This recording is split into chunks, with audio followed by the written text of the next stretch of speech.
Gageur que de vouloir, dans un cours de la méthodologie juridique en 25 minutes, présenter à nos chers étudiants une méthode de recherche, aussi élaborée soit-elle, pour les aider dans leur cursus universitaire. Mais qu'on soit d'accord, un étudiant en droit, il se doit d'être rigoureux, il se doit d'avoir une méthode de travail, il se doit en plus d'avoir un raisonnement strictement juridique. Un étudiant en droit n'est pas un romancier, donc il ne faut pas qu'il passe son temps dans la littérature. Au lieu de ce faire, il faut qu'il respecte certaines conditions de la recherche scientifique qui, généralement, par rapport à la méthode juridique, relèvent de 3 situations. Soit il s'agit d'un cas pratique, qu'on appelle communément une consultation juridique et qui a ses méthodes justement de présentation, ou encore il s'agit d'un commentaire d'arrêt, c'est-à-dire un arrêt, et lorsque je dis arrêt, pas forcément celui de la Cour de cassation, il se peut que ce soit un arrêt de la Cour d'appel ou encore un jugement rendu par le tribunal de première instance, mais on dit communément commentaire d'arrêt pour regrouper les 3, mais ceci nécessite quand même une parfaite connaissance de plusieurs domaines, de plusieurs situations juridiques, et ceci est en règle générale réservé aux étudiants à un niveau beaucoup plus poussé. La méthode la plus usuelle dans nos facultés reste sans aucun doute la méthode qui relève de la dissertation juridique. De la dissertation juridique qui peut, on va le voir, se présenter de différentes manières. Donc à travers ce cours, nous allons voir tout d'abord quel est l'objet de cette dissertation. Qu'est-ce qu'on vise à travers une dissertation? Comment on analyse un sujet? Quelles sont les étapes par lesquelles l'étudiant doit passer pour analyser un sujet? Comment on élabore un plan? C'est nécessaire, c'est essentiel, c'est primordial, c'est la condition sine qua non de la réussite de ces exercices que d'élaborer un plan. Et comment on peut commencer la rédaction de l'introduction? Parce que, croyez-moi, c'est la porte qui va s'ouvrir devant le correcteur, devant le lecteur pour juger l'étudiant. Une mauvaise introduction, si on ne réussit pas son introduction, on peut dire qu'on n'a pas réussi son exercice, qu'on n'a pas réussi sa dissertation. Il faut accorder, comme on va le voir, énormément d'importance à l'introduction parce que c'est la clé de réussite de cette dissertation. On va voir également qu'il faudra que l'étudiant se penche sur la rédaction. C'est une étape fondamentale dans la dissertation, avec l'introduction bien entendu, et une fois qu'on a terminé l'exercice, quelque chose qu'on oublie très souvent, mais qui est très frustrante pour celui qui vous lit, notamment lorsqu'il s'agit d'un correcteur, c'est les fautes d'orthographe. Il faudra se donner le temps nécessaire pour apporter toutes les corrections à la rédaction une fois qu'on aura terminé sa dissertation. Ce sont les 5 sujets que nous allons, Inch'Allah, engager dans le cadre de ce cours. Alors, l'objet de la dissertation juridique est triple. C'est le fait d'exposer et d'ordonner et de démontrer. En fait, il s'agit de 3 institutions. Le savoir, le faire savoir et bien entendu le savoir-dire. Le savoir, vous l'avez eu à travers vos cours avec vos différents professeurs.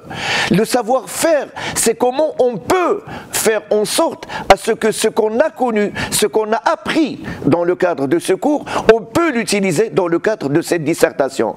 Et le savoir-dire, ça veut dire qu'il faut avoir un langage, il faut justement savoir écrire ce qu'on a dans l'esprit avec un style juridique cohérent, clair et non équivoque pour que nos idées soient les plus précis possible et le plus attaché au sujet, objet de la dissertation.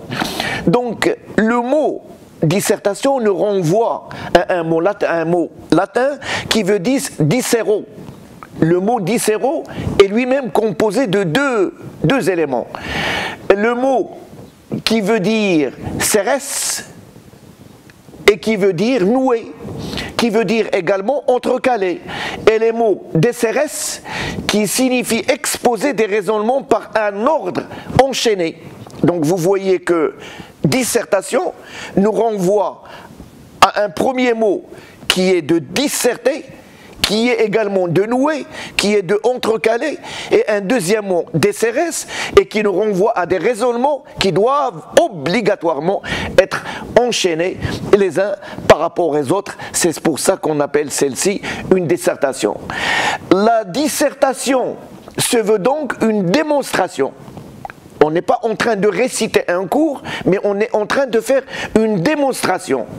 Il s'agit également d'un développement qui suit une idée, qui est une idée maîtresse et qui est le fil conducteur de toute la dissertation. Il ne s'agit point pour l'étudiant de réciter son cours de A jusqu'à Z tel qu'il figure dans le manuel ou tel qu'il figure dans tel ou tel ouvrage de référence de la matière, objet de sujet de la dissertation, mais encore faut-il que l'étudiant fasse un exercice d'avoir une problématique, comme on va le voir, et qui lui donnera un fil conducteur qu'on va retrouver dans l'ensemble de l'enchaînement de cette dissertation. Donc il s'agit de poser une question, d'esquisser le sujet à travers cette question en essayant d'apporter des réponses cohérentes et des réponses enchaînées. L'épreuve de la dissertation juridique a pour but de tester d'abord les connaissances de l'étudiant. C'est ça l'objectif primordial, c'est de tester les connaissances et le savoir des étudiants par rapport à son cours.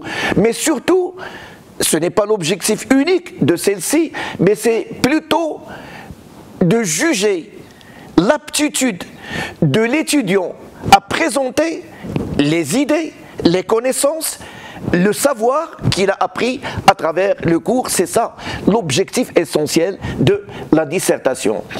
Une dissertation, c'est donc une forme de synthèse de ce qu'on a appris, dans une forme cohérente. La dissertation n'est pas du tout un exercice ou un exposé statique de vos connaissances. Il ne s'agit point pour l'étudiant de présenter ses connaissances qu'il a apprises au cours de l'année. Encore faut-il qu'il les présente sous une forme déterminée qui obéit à une logique, qui obéit à un style de rédaction et qui obéit à une méthodologie juridique, objet justement de ce cours. Alors, le premier élément, une fois que vous avez un sujet, quel que soit le sujet, qu'il soit un sujet composé, c'est-à-dire on vous demande de comparer deux institutions, ou un sujet sous forme d'interrogation, ou un sujet avec un mot ou deux mots, quel que soit, ou encore une citation, peu importe le sujet, le premier exercice que doit faire l'étudiant, c'est justement de comprendre le sujet, de se donner le temps nécessaire de comprendre le sujet. J'ai une certaine expérience dans l'enseignement et je sais que la plupart des étudiants, une fois que la copie d'examen, par exemple, lorsqu'il s'agit d'un sujet d'examen, et qu'ils voient un mot dans le sujet d'examen, et tout de suite, vous voyez les plumes qui commencent à rédiger. Et je sais pertinemment que ces étudiants-là, peut-être parfois, malgré la facilité de la question, ils passent complètement à côté parce qu'ils ne se sont pas donné le temps nécessaire de comprendre ce qu'on souhaite à travers cette question. Un exemple. Lorsque, par exemple, vous avez comme sujet, par rapport aux étudiants du S2 ou du S4, le dol dans le droit des actes juridiques. Le dol dans le droit des actes juridiques. Je peux présenter la question autrement. Le dol dans le droit des contrats. Le dol en droit civil. Le dol et le droit, ou le droit et le dol. Le dol est la formation du contrat. Vous voyez qu'il y a un mot qui revient, c'est le dol, mais par rapport à ce 5 sujets, il y a 5 manières de voir le sujet. Il ne s'agit pas pour l'étudiant de présenter son cours sur le dol, mais il s'agit de le lier à l'autre moitié de la question, à savoir le dol et les actes juridiques. Lorsque je parle des actes juridiques, donc on est en train de parler d'actes unilatérale. Lorsqu'on parle de dol et le contrat, on est en train de parler d'une convention entre les parties. On est beaucoup plus large lorsqu'on parle du dol dans le droit civil. On l'est encore plus lorsqu'on parle du dol et le droit. Donc, premier exercice à faire, c'est de lire attentivement le sujet et de s'attarder sur le sujet pour comprendre le sens. Chaque mot, chaque virgule, chaque interrogation, le pluriel ou le singulier, il a un sens. Et votre exercice premier, c'est justement de pénétrer le sujet en analysant, en allant vers sa profondeur, c'est-à-dire un premier exercice de compréhension. Deuxième exercice, une fois que j'ai compris de quoi il s'agit, combien de fois nous avons vu des étudiants qui ont fait une bonne dissertation par rapport à eux, par rapport à leur logique, mais à la fin ils se disent « Ah ben, j'étais hors sujet parce que j'ai pas vu ceci, parce que j'ai pas vu l'interrogation, parce que je n'ai pas vu l'autre moitié de la phrase. » Et ceci fait en sorte à ce que la dissertation ne soit pas une bonne dissertation et ils ne seront pas surpris lorsqu'ils ont une mauvaise note, lorsqu'il s'agit par exemple des examens. Deuxième étape, il s'agit d'analyser le sujet, c'est-à-dire prendre le temps de souligner les mots, de les renvoyer à leur propre institution juridique et de se poser plusieurs questions qui peuvent nous aider. Poser ces 5 questions, ils sont en règle générale, pas toujours, mais en règle générale, susceptibles de nous apporter beaucoup d'éclaircissements par rapport à la question qui a été posée. D'abord, qui? Posons-nous, qui? Quoi? Deuxième question, quoi? Où? Comment? Et pourquoi?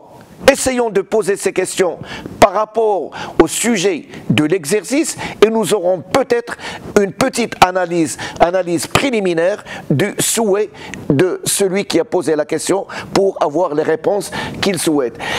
Troisièmement, et troisième étape, très cruciale, et qui fait que parfois on est devant des hors-sujets. Il faudra limiter le sujet. Il faudra se donner le temps à travers l'analyse et une fois qu'on a analysé le sujet, de le limiter.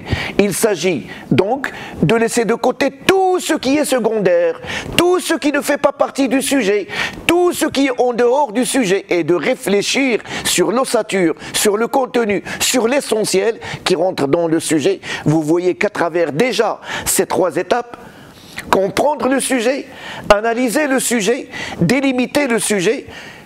Dans un exercice par exemple, au cours d'un examen où nous avons 1h30, on peut passer pratiquement un petit quart d'heure, 15 minutes en essayant de passer par les cheminements, par ces étapes-là. Deuxième étape, à travers bien sûr toujours cette méthodologie de la dissertation. Il s'agit de l'élaboration d'un plan. Je le dis et je le répète. Sans un plan, quelle que soit la démarche de l'étudiant, quel que soit le niveau, quel que soit l'exercice, quel que soit le sujet, quel que soit le travail accompli, sans le plan, ça sera un travail raté. Donc donnez-vous également, si vous vous êtes donné 10-15 minutes pour les 3 premières étapes, à savoir de la compréhension et de l'analyse et de la délimitation du sujet, donnez-vous également un certain temps, le temps nécessaire pour élaborer votre plan qui va vous demander plusieurs étapes comme on va le voir. Donc, j'allais dire que le plan, c'est celui qui va démontrer à votre lecteur est-ce que vous avez compris le sens de la question posée, du sujet posé, de l'objet de la dissertation ou pas. Si vous n'avez pas de plan, ça veut dire que vous avez des idées à droite et à gauche sans cheminement et vous ne répondez pas à la logique et à la définition que nous avons présentée tout à l'heure de la dissertation, c'est-à-dire un raisonnement enchaîné, enraciné, bloc par bloc. Donc, si vous voulez, s'agissant du plan, on va y revenir, une fois que j'ai délimité mon sujet, j'ai vu ce qui est essentiel et ce qui n'est pas essentiel. Tout ceci me renvoie à se poser une question, n'importe quelle question, mais il y a toujours une problématique derrière le sujet traité. Cherchez cette problématique. Un sujet n'a pas uniquement une seule problématique, il peut avoir plusieurs problématiques. Mais dans le cadre d'un sujet d'examen, par exemple, généralement, vos professeurs, ils essayent de vous tester sur un raisonnement par rapport à une question juridique. Trouvez la problématique posée par cette question et vous aurez votre plan. Le plan qui doit toujours être un plan binaire. Binaire, ça veut dire quoi? En deux parties. Une partie 1 et une partie 2. Binaire également à l'intérieur des deux parties. La partie 1 qui se compose d'un grand A et d'un grand B, et la partie 2 de notre plan qui se compose également d'un grand A et d'un grand B. Étant entendu que les deux parties, plus les sous-parties, doivent être homogènes, c'est-à-dire ils doivent être équilibrés. Il est hors de question d'avoir une première partie, à titre d'exemple, avec 17 paragraphes, et de revenir vers la deuxième partie pour avoir deux sous-parties avec, qu'est-ce que j'en sais moi, 4 paragraphes. Votre plan est déséquilibré, votre problématique a été mal posée, votre dissertation ne serait pas une réussite. Quand je dis qu'il faut qu'il soit équilibré, je ne cherche pas un équilibre parfait, un équilibre qui veut dire qu'on va les peser à la balance le bijoutier. Non, loin de mon esprit d'aller vers ce sens, mais de chercher quand même un équilibre entre les deux parties, ce qui rend esthétique votre travail et ce qui aide votre correcteur ou votre lecteur à comprendre votre problématique et savoir et pénétrer dans cet enchaînement que vous vouliez présenter.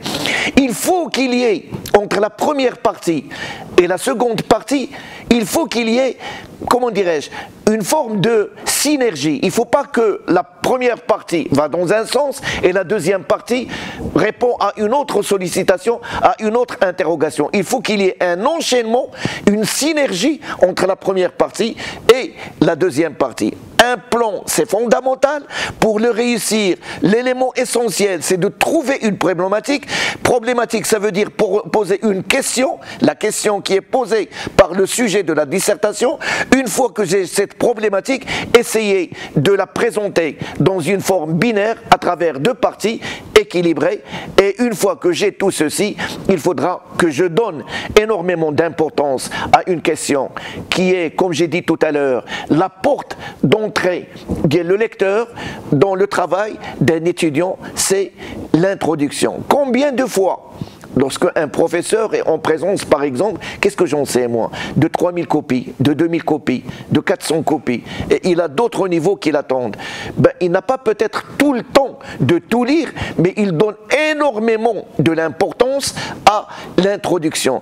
Essayez de faire en sorte à ce que votre introduction soit réussie, et vous avez certainement, avec une certitude totale, et c'est le professeur qui vous le dit, que vous avez réussi à moitié votre dissertation. Et pour ce faire, vous devez certainement, dans l'introduction, qui doit prendre le temps nécessaire également, écrite proprement, avec un style clair, avec un style brillant, en abstraction faite du style journalistique ou encore du style littéraire avec un style de droit, il faut qu'il présente la totalité de votre sujet, certains éléments qui doivent absolument, primordialement, fondamentalement y figurer dans l'introduction et qui sont les éléments suivants.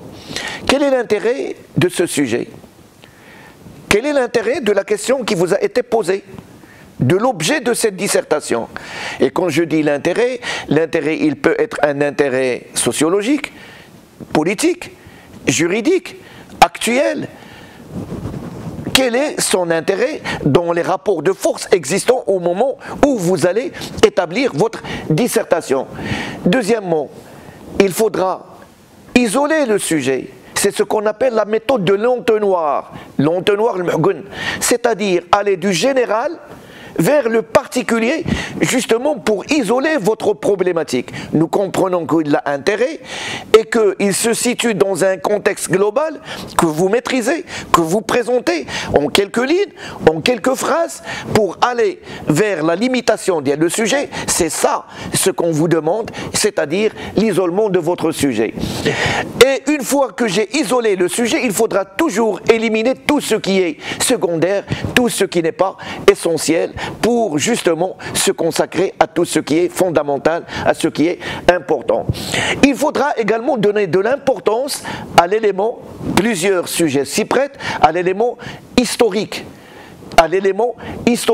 C'est-à-dire il faudra mettre en relief l'évolution de l'institution que vous avez étudiée et la placer dans son contexte historique pour avoir une idée sur son évolution. Il faudra également, et c'est la 5e étape dans une introduction, il faudra également mettre en relief le problème juridique, c'est-à-dire la problématique que vous avez cherchée tout à l'heure lorsque vous avez souhaité établir votre plan. Donc là, il faudra utiliser cette problématique justement pour la mettre en relief avec, bien entendu, des mots qui accrochent. Et si vous avez une citation, si vous avez une parole, si vous avez un verset de Coran, si vous avez je ne sais quoi, essayez de l'introduire, mais avec une condition. Il faut que ça soit lié, étroitement lié au sujet. Il ne faut pas que ça soit une intrusion. Vous avez appris une parole, vous avez appris une citation, vous avez appris un adage et vous souhaitez l'utiliser dans votre dissertation. Les correcteurs, le lecteur le sait très bien et il jugera cette réflexion inutile et il jugera que cette réflexion inappropriée dans votre dissertation et peut-être ceci va être beaucoup plus préjudiciable que ce que vous le pensez. Et dans ce cas-là, vous devez enfin annoncer votre plan. Je rappelle que le plan, vous l'avez déjà préparé, le plan binaire en 2 parties et en 2 sous-parties. S'il vous plaît, n'essayez pas d'étaler la totalité de votre plan avec l'ensemble de ces subdivisions. Contentez-vous au maximum de présenter les 2 parties. C'est la raison pour laquelle nous présentons ce travail en 2 parties. La partie 1, nous traiterons ceci. La partie 2, nous traiterons cela. Étant entendu, comme j'ai dit tout à l'heure, il faut qu'il y ait un lien étroit entre les 2 parties, il faut qu'il y ait un va-et-vient entre les 2 parties, il faut qu'il y ait une synergie entre les 2 parties. Donc, une fois que j'ai passé en revue tous ces éléments-là, il faut également que je choisisse, dans le cadre de cette problématique, dans le cadre de, comment dirais-je, du plan que j'ai présenté, les titres de ces derniers, ils ont une importance capitale. Et un petit conseil, évitez les phrases avec des verbes conjugués. Les intitulés des titres ne doivent jamais comporter des verbes conjugués. C'est une question, j'allais dire, universelle, très connue et très reconnue, comme quoi il faudra éviter les phrases avec des verbes conjugués dans les titres. Essayez d'éviter ceci en allant vers des phrases qui sont courtes, vers des titres qui sont courts, 2 mots, 3 mots. Si le sujet ne s'apprête pas à ceci, essayez d'avoir une longue phrase, mais avec des virgules, mais surtout, n'ayez pas, comment dirais-je, des phrases avec 2 titres avec 2 lignes dans un titre, c'est quelque chose qui n'est pas très recommandé. Ça veut dire que, quelque part, la synthèse de ce que vous souhaitez dire ne vous a pas été facile et ce sera préjudiciable pour vous également. Donc, il faudra donner de l'importance au choix des titres, qui doivent être clairs et précis. J'ai dit tout à l'heure, il ne faut pas qu'ils soient longs. Il faut qu'ils aient un rapport évident avec la question que vous souhaitez traiter. Il ne faut pas que le titre va dans un sens et votre dissertation va dans l'autre sens. Et il faut qu'ils répondent mutuellement aux questions et à la problématique que vous avez posée. Toutes les divisions, toutes les subdivisions, toutes les parties doivent aller vers ce fleuve-là qui est votre problématique. Vos intitulés ne doivent pas être, comment dirais-je, des titres partout. Parfois, dans des dissertations, on voit qu'un étudiant vient avec une interrogation tout préparée. Généralement, il a cherché à Internet. et il l'apprend par cœur, et quel que soit le sujet, il fait en sorte à ce que cette introduction y figure, et on sait très bien que celle-ci a été parachutée et qu'il n'a absolument rien à voir avec le sujet, ce que condamne, comme je l'ai dit tout à l'heure, la dissertation, et ceci est généralement préjudiciable à l'étudiant, notamment lorsqu'il s'agit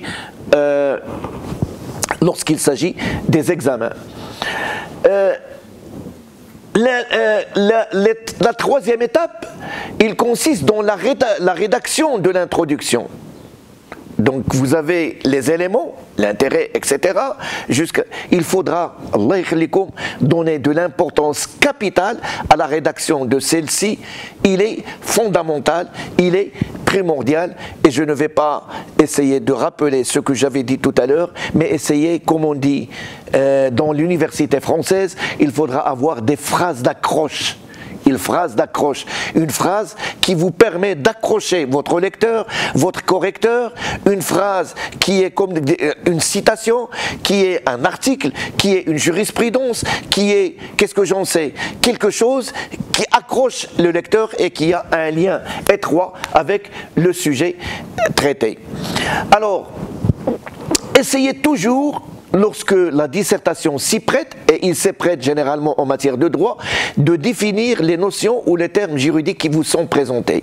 Si vous les définissez, vous êtes sûr et certain de ne pas faire un hors-sujet. Lorsque vous présentez les choses en les définissant, ceci vous permettra de vous écarter des hors-sujets. Chaque mot dans le sujet, il a un sens juridique. Maîtrisez ce sens juridique, délimitez ce sens juridique, définissez ce sens juridique, et vous êtes sûr que vous allez éviter les, comment dirais-je, les hors-sujets.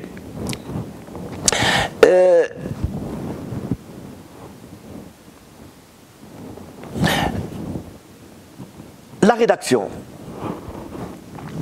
La rédaction, c'est une étape qui est délicate, mais qui devient extrêmement facile lorsqu'on a réussi les étapes préalables à celle-ci. Permettez-moi encore une fois d'y revenir. Une fois qu'on a cerné le sujet, délimité le sujet, établi le plan et tout le reste, vient l'étape qui serait généralement l'objet de la dissertation, à savoir la rédaction. La rédaction doit commencer toujours par des chapeaux.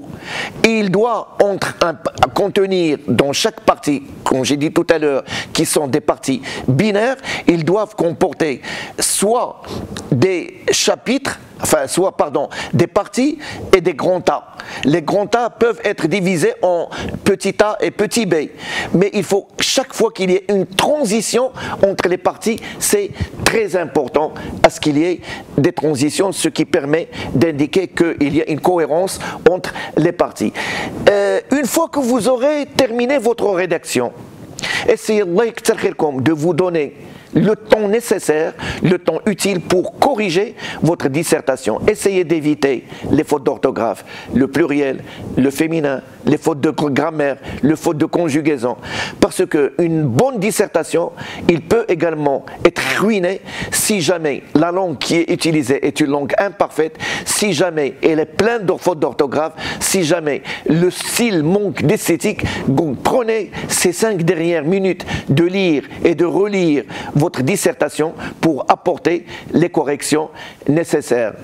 Un plan d'abord, une introduction après, une rédaction binaire, et pour la conclusion, ce n'est pas obligatoire. Certains sujets, si vous voulez annoncer une problématique pour une étude future, si le sujet s'apprête, pourquoi pas. Si ceci pousse le législateur à une réflexion, pourquoi pas. Mais une conclusion, franchement, ce n'est pas nécessaire dans une dissertation pour les étudiants du S2 et du S4. J'espère que ce cours vous a été bénéfique et au plaisir de vous retrouver.